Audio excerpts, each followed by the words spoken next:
In this episode, Steve Baskus speaks with Debra Erickson, an executive chef and the founder of The Blind Kitchen, a unique resource dedicated to helping individuals with vision loss cook safely and independently. Debra shares her incredible journey as the only blind student in her culinary school, the challenges she faced in a fast-paced kitchen, and how she developed adaptive techniques to meet professional standards. She also addresses common misconceptions about blind cooking, discusses the specialized tools that make it accessible, and highlights the importance of advocacy in empowering others. Whether you're an experienced cook, someone new to the kitchen, or simply interested in learning more about adaptive strategies, this conversation is full of insights and inspiration. Let's dive in. Welcome to the show, Debra. Thank you. Thank you for having me. It's great to have you. I really want to just have a conversation with you today about your life and about what you do. Could you just introduce yourself maybe briefly? Sure.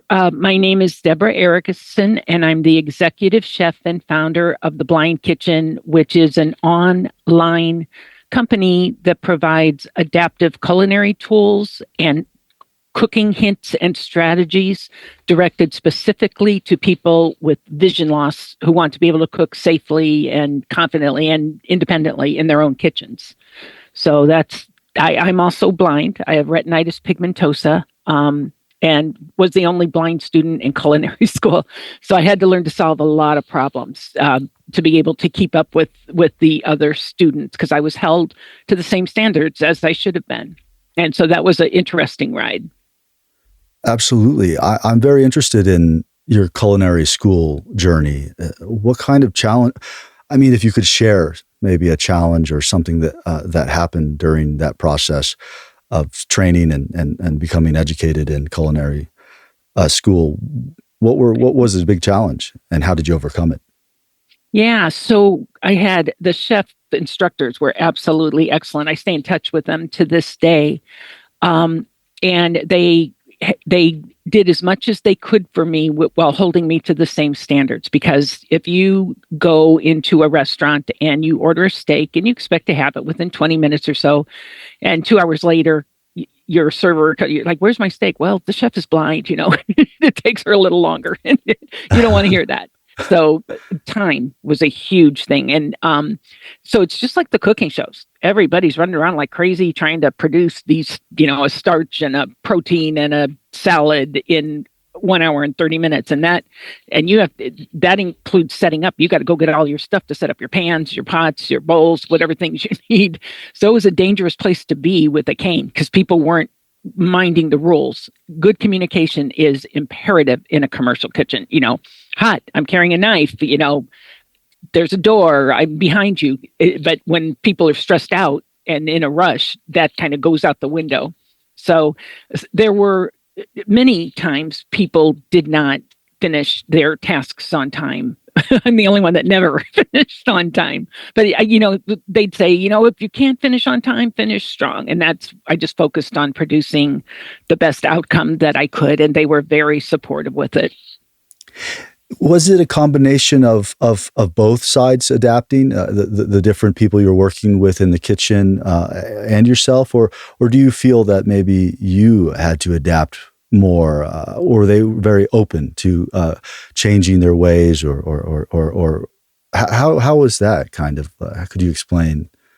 Yeah, I was the first student with vision loss they ever had in the kitchen. So I went to Disabled Student Services to get set up so that I could get, my information in Braille or tactile or the tools I needed that we knew I would need, talking thermometers, talking scales, that kind of thing. And Chef Earl actually knew he was going to have a blind student, didn't know man, woman, age, anything like that. But he did his research and found a woman in a suburb of Portland who owns a vegan restaurant. Her name is Karina.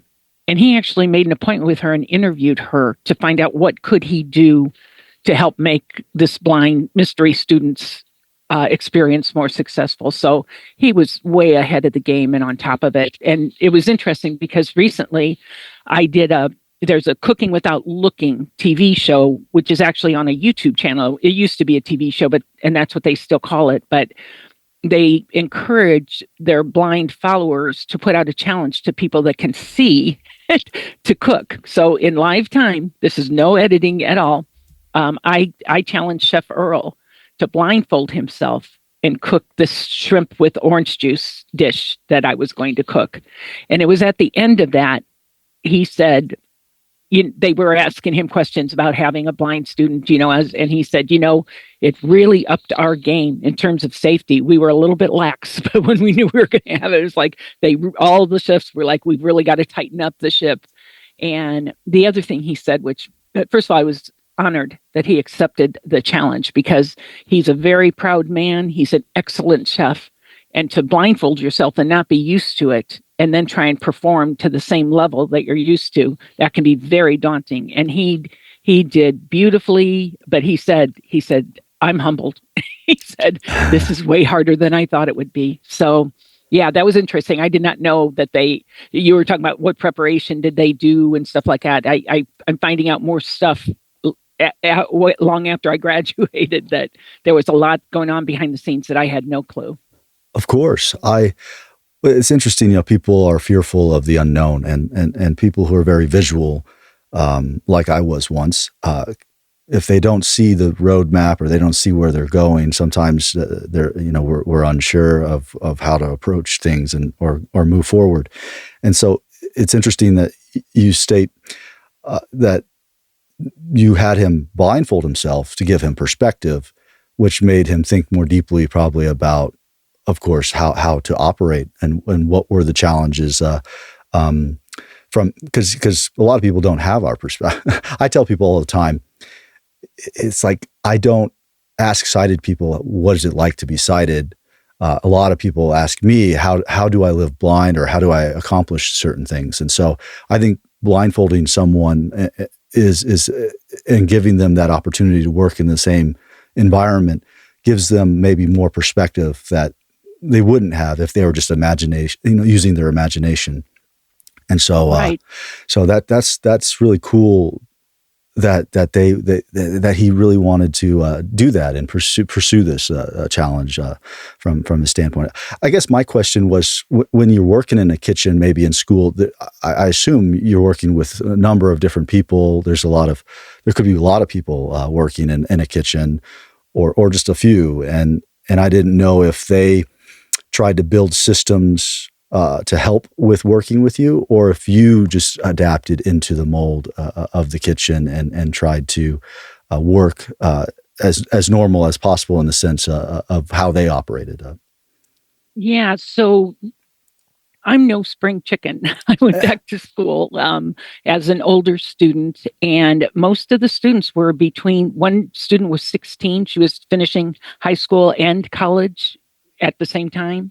And there were 3 of us that were my age. And it's hard when you can't make eye contact to socialize a lot of times. You don't want to just cut into somebody's conversation or appear to be overhearing them or whatever. So it took months before the other students, they were operating on their own. Now, they were very kind to me in terms of saying, Debra, I'm behind you, or do you want me to get you anything? I mean, they were very nice. I tried never to say yes to that, by the way. I was always doing it. And sometimes, I'd be so tired at the end of the day. They were long days and you're moving fast and you're, lifting heavy things. And I would go to the dish room and, to clean something. And then I'd come back and someone would have taken my bus tub with all my dirty dishes and taken care of it for me. And I never knew who that was. And they do that about once a month. And that was it meant a lot. So they did adjust to having a person with vision loss there, but it became the norm quite quickly, actually. I see. So when did the blind kitchen become a thing? And were you doing something different before the blind kitchen? Yeah, I had no conception of the blind kitchen at all. When I was in getting my blind school skills at the Oregon Commission for the Blind, learning O&M, orientation and mobility, and Braille and adaptive devices, with accessibility, I also took a meal prep class to learn how to cook. And I was never a good cook. I raised two sons. One of them 6'5", so I must have done something right. But mostly I cooked like hamburger helper or macaroni and cheese, prepackaged stuff. That's how I knew how to cook. I'm one of 12 children, and my mother kind of just distributed food. She didn't have time to teach each of her daughters how to cook. I didn't spend very much time at the stovetop.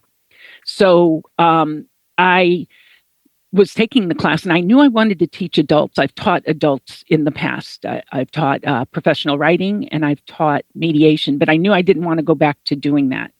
Some people do, when they lose their vision, they go back to doing what they were doing, but using techniques of vision loss. And with me, I felt it would be too frustrating to try and do what I used to do, so I wanted to try something new. So I was taking the meal prep class, and about the third class, a light bulb went on. I thought, I would like teaching this. I'd like to teach this class. And then the light bulb faded, and I don't know really how to cook. She was teaching me basic skills, but I'm a very skills-based person. So I asked my voc rehab counselor and got a little bit of pushback, but eventually I talked her into it that I could go to culinary school. And then when I'd come back, I would teach either at the Commission for the Blind or maybe at another blind center, or do something with that degree, but I would have that knowledge. And so I went and I did that, and I graduated in June of 2019. And I taught until the end of March. And of course, COVID hit in March of 2020. So all teaching was shut down for a while. So I was left at home for about a year and a half. Now I didn't know what I was going to do. So I just started organizing, because there was no real organized place for cooks with vision loss. But there were a lot of real nuggets hidden in podcasts like this, or in books, or different YouTube videos that blind people had made. And it's like, oh, that's a great tip, And so I started organizing it into different categories. And then that's how the Blind Kitchen came to be. It's like, well, let's start a business. So for about a year, I did both. I taught and I started the business. And eventually the business started growing to the point where I was dropping balls. And I don't want to be that kind of an instructor. And so I had to resign, sadly, unfortunately. I'm still finding other ways to do in-person cooking classes with different workshops and things, but I really loved my job there. But I really love the Blind Kitchen too. Oh, thank you. On your website, you mentioned that many people believe that cooking blind is dangerous. And I mean, how do you address these kinds of misconceptions? I take it head on, period. It is scary to stand in front of a hot stove when you can't see it. The element, you might set something on fire, you might burn yourself. It is scary.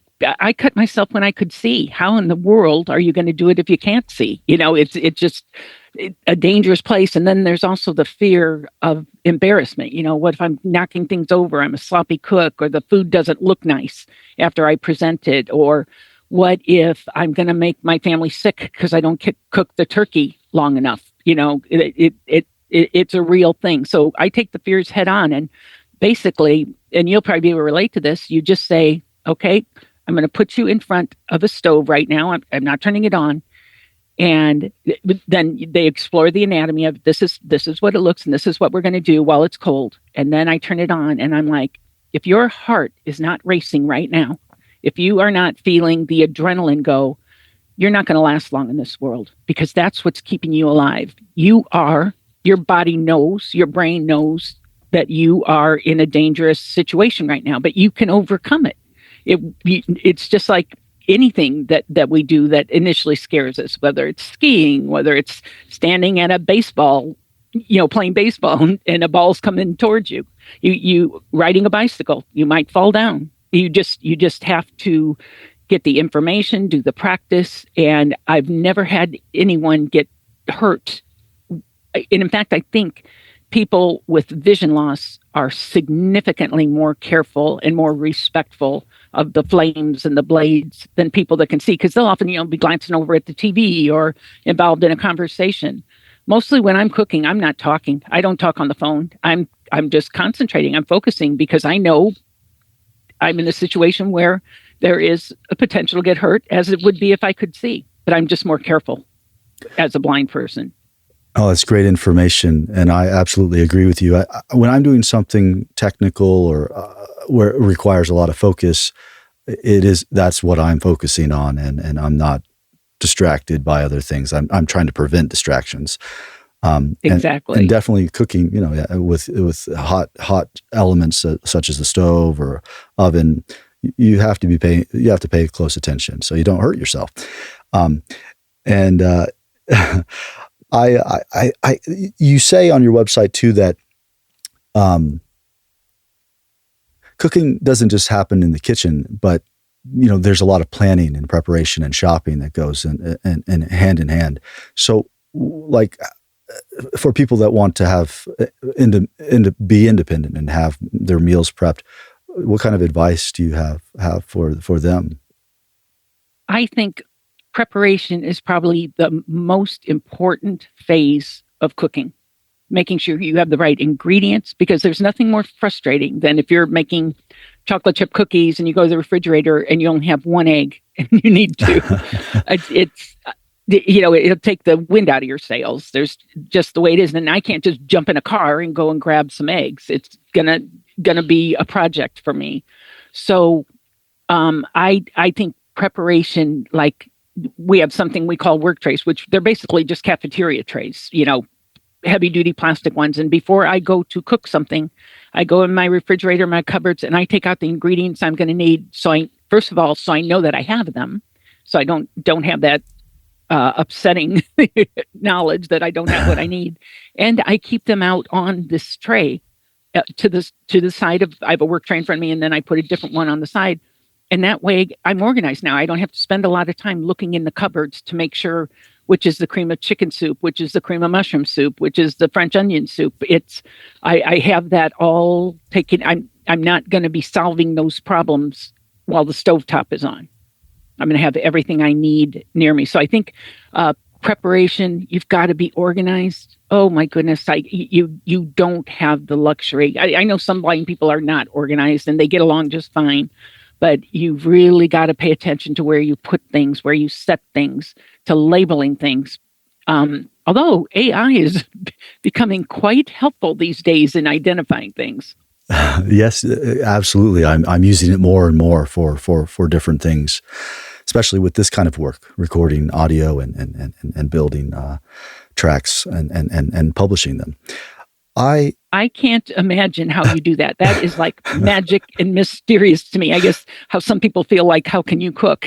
I have no idea how you all do those, but I admire you. No, thank you. Yeah, it's just like you were saying, being prepared and going to school and trying to study things deeply and then executing what you want to accomplish.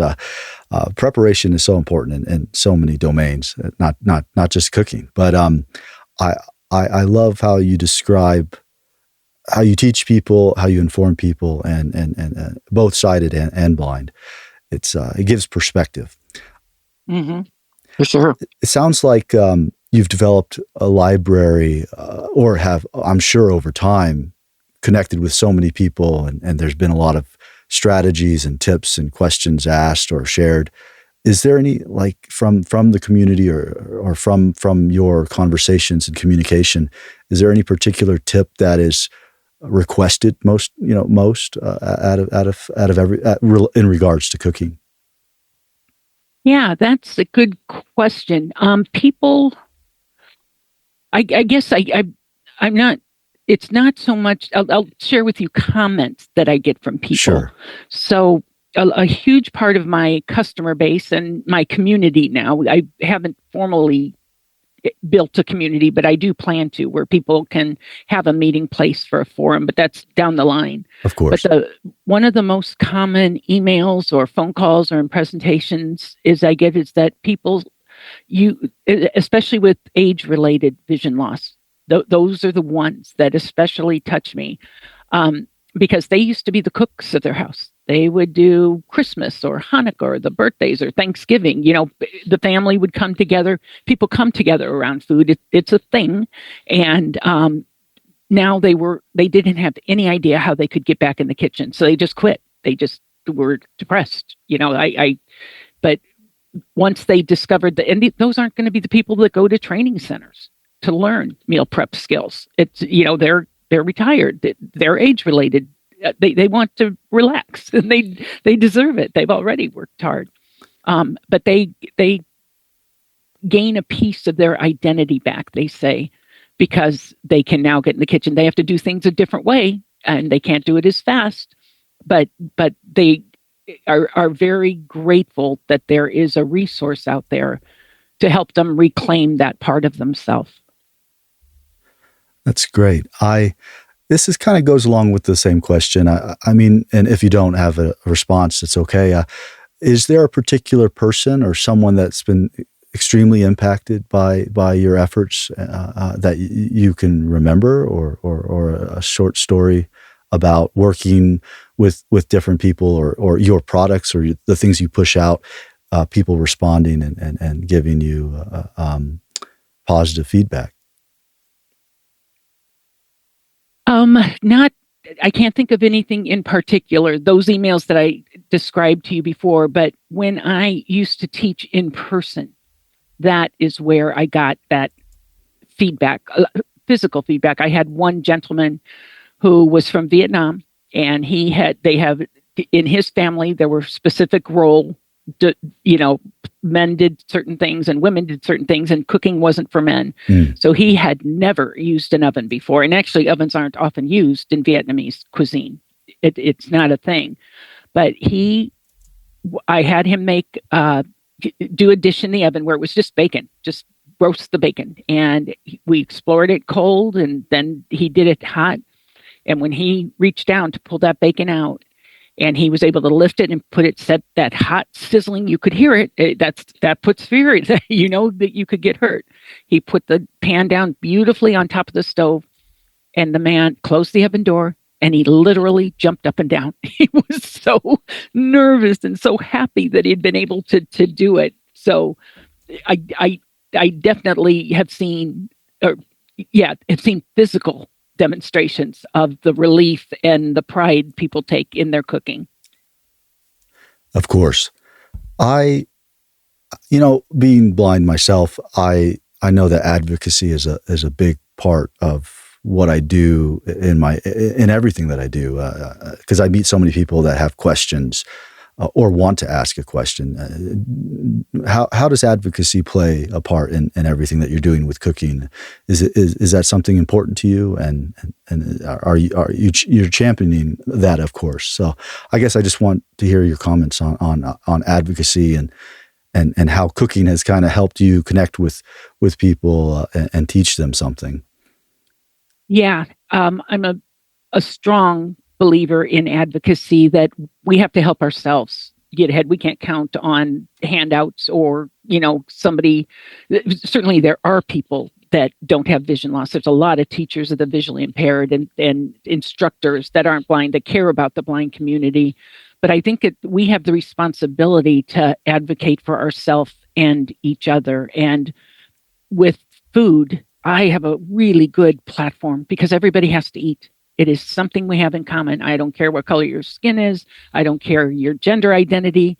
We all have to eat. And so I have a common bond with every person I talk to, as do you in that. But my platform is food. So like programs like yours, the Blinded Veterans Association, near and dear to my heart. And I think I have quite a few military people in my family, including my son.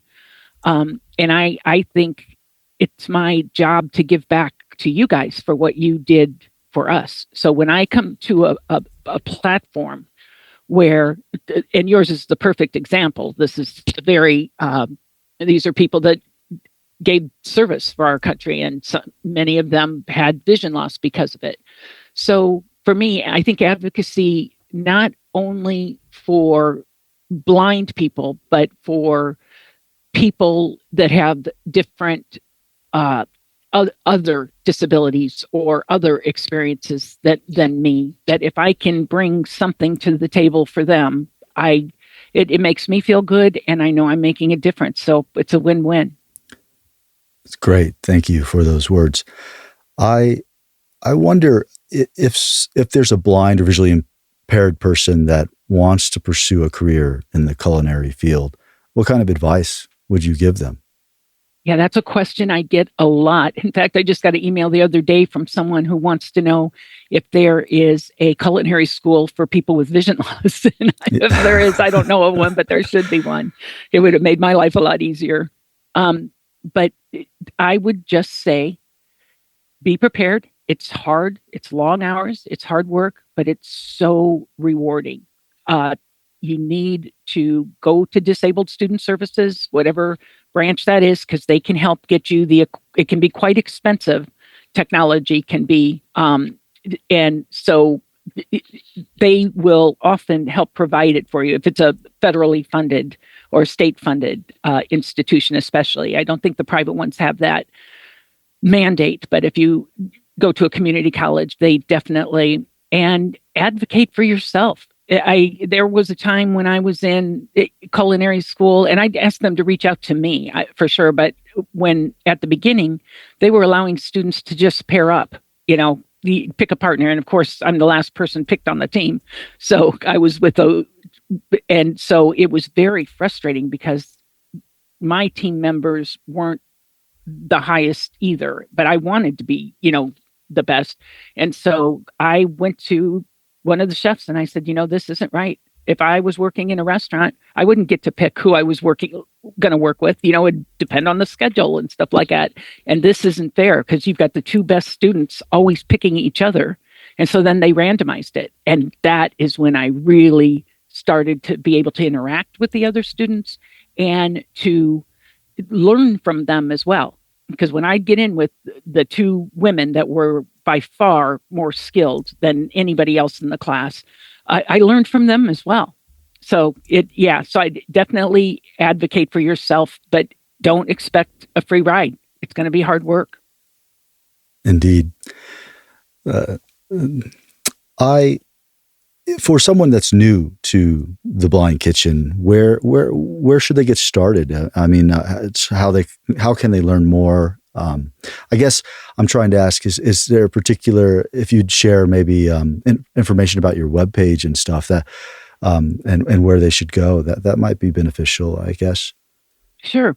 So yeah, it depends. I would say pick out a dish that you want to cook and then find out what tools you need to do that. If you already know how to cook, but now you're trying to learn it with vision loss, you'll know if you need a spatula or or measuring cups or whatever. And then see if the Blind Kitchen has one. So I don't just sell spatulas. I don't just sell measuring cups. Everything in the Blind Kitchen has been tested for adaptability. The measuring cups, they aren't brailled, but they have bumps in the handle and you count them. So if it has 3 bumps in the handle, it's a third of a cup or a third of a spoon. If you got 4 bumps, it's a quarter cup or a quarter spoon. So that's not high science. It's just, can you count? And so the other thing I would guide people to do if they're wanting to learn how to cook with vision loss is go to the recipe section, because I'm both a teacher and a cook, and my recipes are all teaching. Like the Valentine's Day newsletter is going out, and the recipe of the month is chocolate mousse. And this is the classical one with the raw egg yolks, the raw eggs. And when I write the recipe, first of all, I go through the ingredients, and then I do ingredient notes. If there's something like, I don't say just get 4 ounces of chocolate. I say this is the best percentage, or this is the range you want to get, or whatever. And then when I go to the instructions, I talk about like melting chocolate. Chocolate is finicky, and it doesn't like temperature changes from high to low or low to high, and it doesn't like moisture. So if you know that about it, you're going to be real careful to keep moisture away from it and then to heat it gradually. So If you are, I would suggest people look through the website, find a recipe that they think that they would like to try. And the other thing it does is it goes through and it tells all of the norms. So that's stuff not blind friendly to anybody, but it also tells the tools that I use from the Blind Kitchen if there's a special tool to achieve that outcome. So that's a real good place to start, where you're going to get walked through the recipe and things like measuring. How do you measure a teaspoon of vanilla? If you can try and pour and touch, and you always end up with waste, and you never know if it's accurate. But I won't go into it. But we have measuring spoons that are shaped like ladles. So now, instead of having a flat handle where you're trying to fill it, you just dip it in like you dip it in soup, and a level teaspoon is going to be filled to the top, and you'll know it because you just dipped it inside. So there definitely are ways to do things, and I think that would be a real good start for people. No, thanks for sharing that. It sounds like such a great resource for people who are blind or low vision to just go on the webpage and check it out. I really wonder, what do you envision, like, the future of Blind Kitchen? What's the future of Blind Kitchen? Do you have anything 5 years from now you want it to be, or are you pretty happy with where it's at now? No, I definitely have future plans. I want to be more involved in the creative part of it. I want to do cooking lessons. That is a real often asked for things, and it gets weird because if I'm saying I'm teaching you to cook and you cut yourself, I don't know how liable I'd be. So it gets a little tricky, and it'll probably take, I've got to think that out, but I definitely want to do cooking lesson videos. I'd also like to build on this community thing where maybe we could get together and have cook-alongs or maybe cooking contests somehow. I'm not sure how to do that remotely, but it is nice. I'm going to use the word support group. People that have something in common get together via Zoom or maybe in person even. We could do a cruise, a Blind Kitchen cruise where we could have a time, but getting together around the common theme, and that is, for us, it would be blindness and a love of cooking. It's wonderful. I love your energy and your drive and persistence in pursuing something that is so important to people. Food is one of the most important things, next to water and some of these basic necessities for life. And so it's a great thing to teach. And I have so much more to learn, so I'm going to check your webpage out more and pursue some recipes. You got my number. Feel free to call. Yeah. No, Debra, what kind of information would you like to share to our listeners now? To help with awareness, to help with accessibility and cooking, and just to get in touch with you. Maybe you could share your website and anything else that you'd like to share. Sure. So the website is theblindkitchen.com, and it's very screen reader friendly, very magnification friendly. There are no pop-up ads. I don't do that. I keep everything. My web designer is fabulous, and she keeps everything really clean and easy to navigate. The other thing is, if you're just interested in cooking, you don't have to pay me a penny. You can just go online and watch they're audio described. We actually won an award from the American Council of the Blind Audio Description Project for our audio described videos. And so if I'm not talking, which I usually am, but if I'm not talking, then we have a professional voice telling whoever's watching or listening to the video what is going on in the kitchen. Also, if you find an item that you like, so one of the items that is very popular is it's called the auto measure spout. That doesn't tell you much about what it is, but basically it's a spout that you put on a bottle of liquid. And if you like olive oil or vinegar, or whatever you commonly use a tablespoon of, and olive oil is a big one, you tip it upside down, it dispenses a tablespoon and then stops automatically, even if you're still holding it upside down. That's amazing. Handy tool. But you may see the video and then, place your order, and then a week later you get your order and you're like, I don't remember anything about this. So the tool is named the same as the video, and it'll come in its own package that's in large print and Braille. So you will know what it is if you can read Braille, or if you can if you can read large print, or use technology to read it. And then you go to the website and you find that video, and it tells you what it is, why it's blind friendly, and how to use and care for it. So you could just peruse the website and say, oh, that looks interesting, or that looks interesting, but you will have that support that you don't get from other retailers. Once you order the product, it comes in the box and you're like, okay, I got to figure this out. We really walk you through our talking thermometer, the buttons, placement. It makes it really easy, because we're not testing your technical skills. We want you to get you cooking. So we're trying to make it as easy as possible. No, Debra, thank you so much for everything. I there's so much that we can touch on, and I actually hope to have you on again, especially if you have an initiative or some sort of event or something that you're trying to plan. You just reach out to me, and we'll do another show. But I really want to thank you for your time and everything that you do.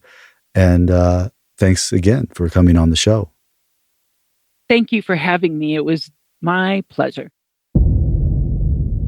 Thank you for tuning into this episode of Visions of BVA. We hope you enjoyed our discussion and found it insightful. If you like what you heard, please consider subscribing to our podcast and leaving a rating or review on your favorite platform. Your feedback helps us reach more listeners and improve our show. Don't forget to follow us on social media for updates and behind-the-scenes content. You can find us on Twitter, Facebook, and Instagram. We'd love to hear your thoughts and suggestions for future episodes. Stay connected, stay informed, and we'll see you next time on Visions of BVA. This is Steve Baskis, signing off.